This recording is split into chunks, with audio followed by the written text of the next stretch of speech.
Vishwabharati channel ಎಲ್ಲ ಸಬ್ಸ್ಕ್ರೈಬರ್ಸ್ಗೆ ವೀಕ್ಷಕರಿಗೆ ನಮಸ್ಕಾರ. ಸಿದ್ದರಾಮಯ್ಯನವರು ದಾಖಲೆ 17ನೇ ಬಜೆಟ್ ಅನ್ನು ಮಂಡಿಸಿದ್ದಾರೆ. ಬೆಂಗಳೂರಿಗೆ ಸಿಂಹಪಾಲ ಆದರೆ ಬೆಂಗಳೂರಿಗೆ ಹೊಂದಿಕೊಂಡಿರ್ತಕ್ಕಂಥ ಬಯಲುಸೀಮೆ ಚಿಕ್ಕಬಳ್ಳಾಪುರ, ಬೆಂಗಳೂರು ಗ್ರಾಮಾಂತರ, ಕೋಲಾರ, ತುಮಕೂರು ಈ ಭಾಗಗಳಿಗೆ ಯಾವುದೇ ಶಾಶ್ವತ ನೀರಾವರಿ ಯೋಜನೆಗಳಿಲ್ಲ. ಮತ್ತು ಇಲ್ಲಿ ಕೊಟ್ಟಿರ್ತಕ್ಕಂಥ KC ವ್ಯಾಲಿ, HN ವ್ಯಾಲಿ 2ನೇ ಹಂತದಲ್ಲಿ ಟ್ರೀಟ್ಮೆಂಟ್ ಮಾಡಿರ್ತಕ್ಕಂಥ ನೀರಲ್ಲಿ ಕೆಮಿಕಲ್ಸು, ರಾಸಾಯನಿಕಗಳಿದ್ದು ಅದು ಅಂತರ್ಜಲವನ್ನು ಕಲುಷಿತಗೊಳಿಸಿ ಬಳಕೆಗೆ ಅಯೋಗ್ಯವನ್ನಾಗಿ ಮಾಡಿದ್ದಾರೆ. ಮತ್ತು ಇಲ್ಲಿ ಬೆಳೆದಂತಹ ಬೆಳೆಗಳಲ್ಲಿ ಆ ನೀರಿಂದ ಬಂದಂತಹ ರಾಸಾಯನಿಕಗಳು ಬೆಳೆಗಳಲ್ಲಿ ಸೇರಿಕೊಂಡು ಈ ಭಾಗದಲ್ಲಿ ಬೆಳೆದಿರ್ತಕ್ಕಂಥ ತರಕಾರಿಗಳನ್ನು ಸಹ ತಿನ್ನದ ಸ್ಥಿತಿ ನಿರ್ಮಾಣ ಆಗಿದೆ. ಆದ್ದರಿಂದ CM ಸಿದ್ದರಾಮಯ್ಯನವರ ಬಜೆಟ್ ಬಯಲುಸೀಮೆಗೆ ಬರೀ ಶೂನ್ಯ ಅಂತ ಶಾಶ್ವತ ನೀರಾವರಿ ಹೋರಾಟಗಾರ ಆಂಜನೇಯ ರೆಡ್ಡಿ ಆಕ್ರೋಶ ವ್ಯಕ್ತಪಡಿಸಿದ್ದಾರೆ. ಈ ಬಗ್ಗೆ ಒಂದು ಸುದ್ದಿ ಇದೆ, ಬನ್ನಿ ನೋಡೋಣ.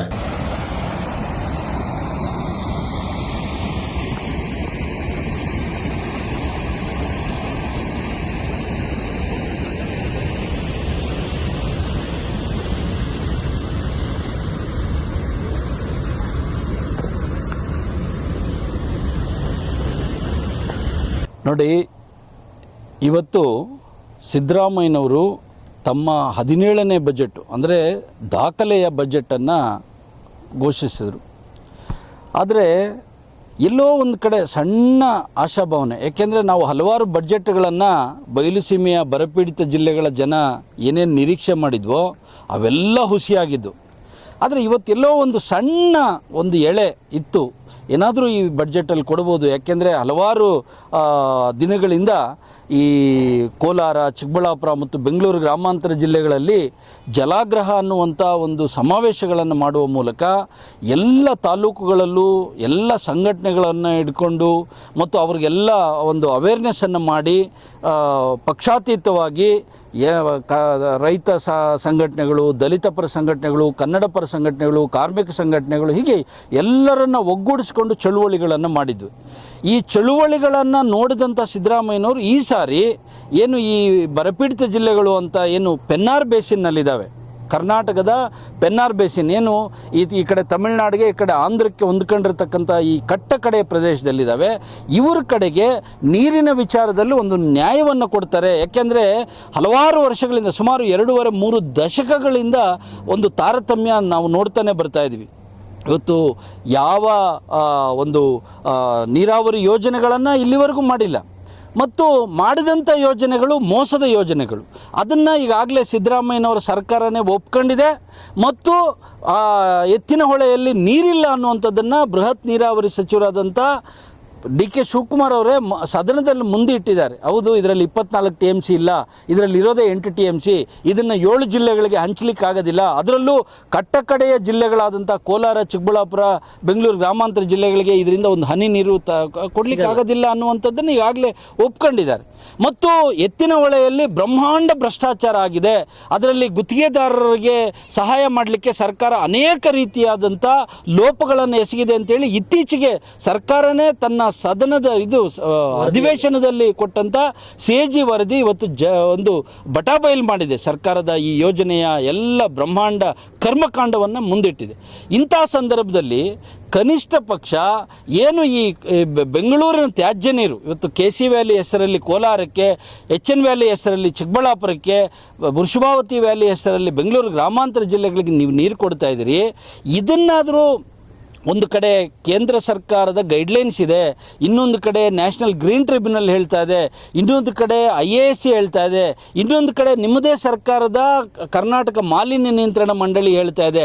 ಅವ್ರಿಗಾದರೂ ಗೌರವ ಕೊಟ್ಟು 3ನೇ ಹಂತದ ಶುದ್ಧೀಕರಣಕ್ಕೆ ನೀವು ಅದನ್ನು STPಗಳನ್ನು ಅಪ್ಗ್ರೇಡ್ ಮಾಡಲಿಕ್ಕೆ ಮುಂದಾಗಿ ಅದಕ್ಕೆ ಬೇಕಾದಂಥ ಅನುದಾನ ಕೊಡ್ತೀವಿ ಅಂತ ಹೇಳಿ ಇವತ್ತು ಕಾಂಗ್ರೆಸ್ನ ನಾಯಕರು ಸೇರಿದಂತೆ ಜಿಲ್ಲೆಗಳ ಜನತೆ ಏನು ಭರವಸೆ ನೆಟ್ಟಿದ್ರು, ಇವತ್ತು ಸಿದ್ದರಾಮಯ್ಯನವರ ಬಂಡತನ, ಮೊಂಡತನ ನಿಜವಾಗ್ಲೂ ನಮಗೆ ತೀವ್ರವಾದಂಥ ನೋವನ್ನು ಮತ್ತು ನಿರಾಸೆಯನ್ನು ತಂದಿದೆ.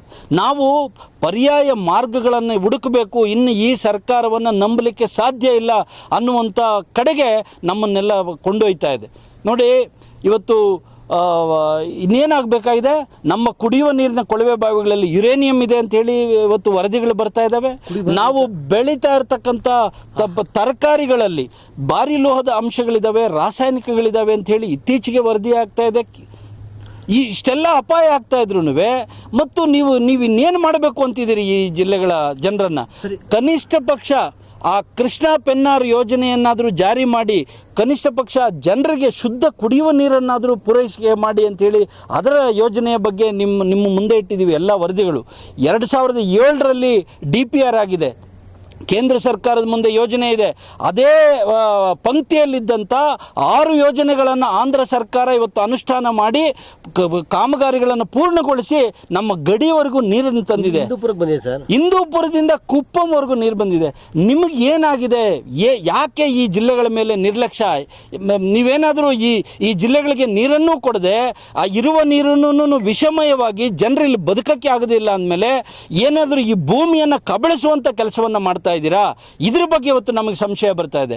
ಆಮೇಲೆ ಇನ್ನೊಂದು ಪದೇ ಹೇಳ್ತಿದ್ರಿ, ಈ ತ್ಯಾಜ್ಯ ನೀರಿನ ಯೋಜನೆಗಳನ್ನು ಬೇರೆ ದೇಶಗಳೆಲ್ಲ ಅಲ್ರೇ, ಸರ್ಕಾರದ ಕರ್ನಾಟಕ ಮಾಲಿನ್ಯ ನಿಯಂತ್ರಣ ಮಂಡಳಿ ಒಪ್ಕೊಂಡಿಲ್ಲ. ನೀವು ಯಾವುದೋ ದೇಶದವನು ಯಾವನೋ ಬಂದು ಅಂತ ಒಪ್ಕೊಂಡ್ರೆ ನೀವೇನಾದರೂ ಈ ಜಿಲ್ಲೆಗಳ ಎಲ್ಲ ಜನರು ಕಾಯಿಲೆಗಳಿಗೆ ತುತ್ತಾಗಿ ಇವರು ಎಲ್ಲ ರೋಗ ಪೀಡಿತರಾಗಿ ಯಾವುದಾದ್ರೂ ದೇಶಗಳ ಹಾಸ್ಪಿಟಾಲಿಟಿನೋ ಫಾರ್ಮಸಿ ಇಂಡಸ್ಟ್ರಿಗೋ ಇವ್ರನ್ನೆಲ್ಲ ಅಡ ಇಟ್ಬಿಟ್ಟು, ಅಂದರೆ ಇವರೆಲ್ಲ ಕಾಯಿಲೆಗಳಿಂದ ನರಳಿ ಅದಕ್ಕೆ ಚಿಕಿತ್ಸೆಯನ್ನು ತಗೊಳ್ಳೋಕ್ಕಾಗದೆ ಅಥವಾ ಚಿಕಿತ್ಸೆಗಾಗಿ ತಮ್ಮ ಇರ್ತಕ್ಕಂಥ ಒಡವೆ ವಸ್ತು ಅವರ ಇರ್ತಕ್ಕಂಥ ಜಮೀನೆಲ್ಲ ಮಾರ್ಕೊಂಡು ಏನಾದರೂ ಬೇರೆ ಕಡೆಗೆ ಇವ್ರನ್ನೆಲ್ಲ ಗುಳೆ ಮಾಡಿಸ್ಬೇಕು ಅಂತ ಏನಾದರೂ ಮಾಡ್ತಾ ಇದ್ದಾರೆ ಸರ್ಕಾರ. ಇವೆಲ್ಲ ಗುಮಾನಿಗಳು ಇವತ್ತು ನಮ್ಮ ಮುಂದೆ ಕಾಡ್ತಾ ಇದ್ದಾವೆ. ಹಾಗಾಗಿ ಇವತ್ತು ನಾನು ಈ ಜಿಲ್ಲೆಗಳ ಜನರಲ್ಲಿ ವಿನಂತಿ ಮಾಡ್ತಾ ಇದ್ದೀನಿ, ದಯಮಾಡಿ ಇನ್ನು ನಿಮ್ಮ ದೀರ್ಘವಾದಂಥ ಕುಂಭಕರ್ಣ ನಿದ್ರೆ ಸಾಕು, ಮೌನ ಸಾಕು, ನಂಬಿದ್ದು ಸಾಕು. ನಿಮಗಾಗಿ, ನಿಮ್ಮ ಮಕ್ಕಳಿಗಾಗ್ರಿ, ಇದು ಯಾರಿಗೂ ಅಲ್ಲ, ಬೇರೆಯವ್ರಿಗಲ್ಲ, ನಿಮ್ಮ ಮಕ್ಕಳಿಗಾಗಿ, ನಿಮ್ಮ ಮುಂದಿನ ಪೀಳಿಗೆಗಾಗಿ ಎಚ್ಚೆತ್ಕೊಳ್ರಿ. ಅನ್ಯಾಯ ನಡೀತಾ ಇದೆ ಜಿಲ್ಲೆಗಳಲ್ಲಿ, ವಂಚನೆ ನಡೀತಾ ಇದೆ, ಮುಂದಿನ ಪೀಳಿಗೆಗಳು ಸರ್ವನಾಶ ಆಗೋಗುವಂಥ ಎಲ್ಲ ವರದಿಗಳು ನಿಮ್ಮ ಕಣ್ಣು ಮುಂದೆ ಇದ್ದರೆ ಇನ್ನೂ ಯಾರು ನಂಬ್ಕೊಂಡು ಕೂತಿದ್ದೀರಿ? ಇವತ್ತು ನಮಗೆ ನೋವು ತರ್ತಾ ಇರೋದು ಅದು. ಇವತ್ತು ಯಾವುದೋ ಒಂದು KPCLನ ಪ್ರಾಜೆಕ್ಟನ್ನು ಒಂದು ಕಂಬೈನ್ಡ್ ಪ್ಲಾಂಟ್ಗೆ ಇವತ್ತು 15 MLD ನೀರನ್ನು ಟರ್ಷರಿ ಟ್ರೀಟ್ಮೆಂಟ್ ಮಾಡಿ ಕೊಡಬೇಕು ಅಂತ ಹೇಳಿ 39 ಕೋಟಿ ಸರ್ಕಾರ ಬಿಡುಗಡೆ ಮಾಡಿದೆ. ಇನ್ನೊಂದು ಕಡೆ ಯಲಹಂಕದಲ್ಲಿ ಒಂದು ಟ್ರೀಟ್ಮೆಂಟ್ ಪ್ಲಾಂಟ್ ಮಾಡಿ ಅಲ್ಲಿಂದ ಏರ್ಪೋರ್ಟ್ನ ಈ ಟಾಯ್ಲೆಟ್ ಫ್ಲಶ್ ಮಾಡೋಕ್ಕೆ, ಅಲ್ಲಿನ ಇದು ಪಾರ್ಕ್ ನಿರ್ವಹಣೆ ಮಾಡಲಿಕ್ಕೆ ಟರ್ಷರಿ ಟ್ರೀಟ್ಮೆಂಟ್ ಪ್ಲಾಂಟ್ ನೀರು ಕೊಡಿಸ್ತಾ ಇದೆ.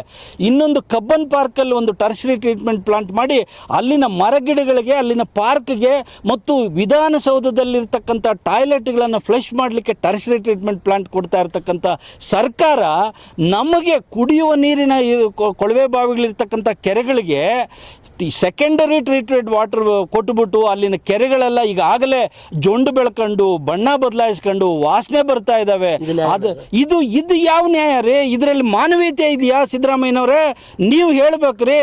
ಇನ್ನೊಂದು, ನಾನು ಭಾಳ ಜವಾಬ್ದಾರಿಯಿಂದ ಮತ್ತು ಇದು ಆವೇಶದಿಂದ ಮಾತಾಡ್ತಿರೋದಲ್ಲ, ಆಲೋಚನೆಯಿಂದ ಮಾತಾಡ್ತಿರೋದು. ಇದು ಸಿದ್ದರಾಮಯ್ಯನವರ ವೈಫಲ್ಯನೋ ಅಥವಾ DK ಶಿವಕುಮಾರ್ ಅವರ ವೈಫಲ್ಯನೋ ಅಂತ ಹೇಳೋದಕ್ಕೂ ಮೊದಲು ನಾವು ಬೊಟ್ಟು ಮಾಡಿ ತೋರಿಸ್ಬೇಕಾಗಿರ್ತಕ್ಕಂಥದ್ದು ಈ 3 ಜಿಲ್ಲೆಗಳಿಂದ ಆಯ್ಕೆಯಾಗಿ ಇವತ್ತು ಸರ್ಕಾರದ ಭಾಗ ಆಗಿರತಕ್ಕಂಥ ಜನಪ್ರತಿನಿಧಿಗಳ ವೈಫಲ್ಯ. ನೀವು ಸಂಘಟಿತವಾಗಿ ಒಗ್ಗಟ್ಟಾಗಿ ನಿಮ್ಮ ಜಿಲ್ಲೆಗಳನ್ನು ಉಳಿಸ್ಕೊಳ್ಳುವಂಥ ಒಂದು ಪ್ರಯತ್ನವನ್ನು, ಸಂಘಟಿತ ಪ್ರಯತ್ನವನ್ನು ಸಿದ್ದರಾಮಯ್ಯನವ್ರ ಮುಂದೆ, DK ಶಿವಕುಮಾರ್ ಅವ್ರ ಮುಂದೆ ಮಾಡಿದ್ದಿದ್ರೆ ಖಂಡಿತ ಅವರು ಗಮನ ಕೊಟ್ಟು ಕನಿಷ್ಠ ನಮ್ಮ ಜಿಲ್ಲೆಗಳಿಗೆ ಏನಾದ್ರು ನ್ಯಾಯ ಕೊಡ್ತಾ ಇದ್ರು. ನಿಮಗೆ ಏನು ಬೇಕೋ ಅಷ್ಟು ಮಾಡಿಕೊಳ್ತಾ ಇದ್ದೀರಿ. ಅದರಿಂದನೇ ನಮಗೇನು ಜಿಲ್ಲೆಗಳ ಜನರ ಕೂಗು ಏನಿದೆ ಅದಕ್ಕೆ ಬೆಲೆ ಸಿಗ್ತಾ ಇಲ್ಲ. ಮುಂದಿನ ದಿನಗಳಲ್ಲಿ ಖಂಡಿತ ನಿಮಗೆ ಬುದ್ಧಿ ಕಲಿಸುವಂಥ ಕೆಲಸವನ್ನು ಜನಸಾಮಾನ್ಯರು ಮಾಡ್ತಾರೆ. ಎಚ್ಚರಿಕೆಯಿಂದ ಇರಬೇಕು ಅನ್ನುವಂಥದ್ದು ನಮ್ಮ ಆಗ್ರಹ. ಮತ್ತು ಇನ್ನೊಂದು, ಈಗಲೂ ಕಾಲ ಮಿಂಚಿಲ್ಲ, ಈಗಲಾದರೂ ಸಪ್ಲಿಮೆಂಟರಿ ಬಡ್ಜೆಟ್ನ ಕೊನೆ ದಿನದಲ್ಲಿ ಮಂಡಿಸಬಹುದು. ಈಗಲಾದರೂ ಒಗ್ಗಟ್ಟಾಗಿ ಸಿದ್ದರಾಮಯ್ಯನವ್ರ ಮುಂದೆ, DK ಶಿವಕುಮಾರ್ ಅವ್ರ ಮುಂದೆ ನೀವು ಪ್ರಯತ್ನ ಮಾಡಿ. ಈಗಲೂ ಕಾಲ ಮಿಂಚಿಲ್ಲ. 3ನೇ ಟ್ರೀಟ್ಮೆಂಟ್ ಆದರೂ ನೀವು ತಂದು ಈ 3 ಜಿಲ್ಲೆಗಳನ್ನು ಕಾಪಾಡದೇ ಇದ್ದರೆ ಖಂಡಿತ ಹೇಳ್ತೀನಿ, ಮುಂದಿನ ದಿನಗಳಲ್ಲಿ ನೀವು ಯಾವ ದೊಡ್ಡಸ್ತಿಕೆನೂ ಉಳಿಯೋದಿಲ್ಲ. ಜನಸಾಮಾನ್ಯರು ಏನು ತೀರ್ಮಾನ ಮಾಡಬೇಕು, ಅವರಿಗೆ ಅನ್ಯಾಯ ಮಾಡಿದವ್ರಿಗೆ, ಮೋಸ ಮಾಡಿದವ್ರಿಗೆ ಹೆಂಗೆ ಪಾಠ ಕಲಿಸ್ಬೇಕು ಅನ್ನೋದು ಜನರಿಗೆ ಗೊತ್ತಿದೆ. ಇದು ನಿಮ್ಮ ಗಮನದಲ್ಲಿರಲಿ ಅಂತ ಹೇಳ್ತಾ ಇದ್ದೀನಿ.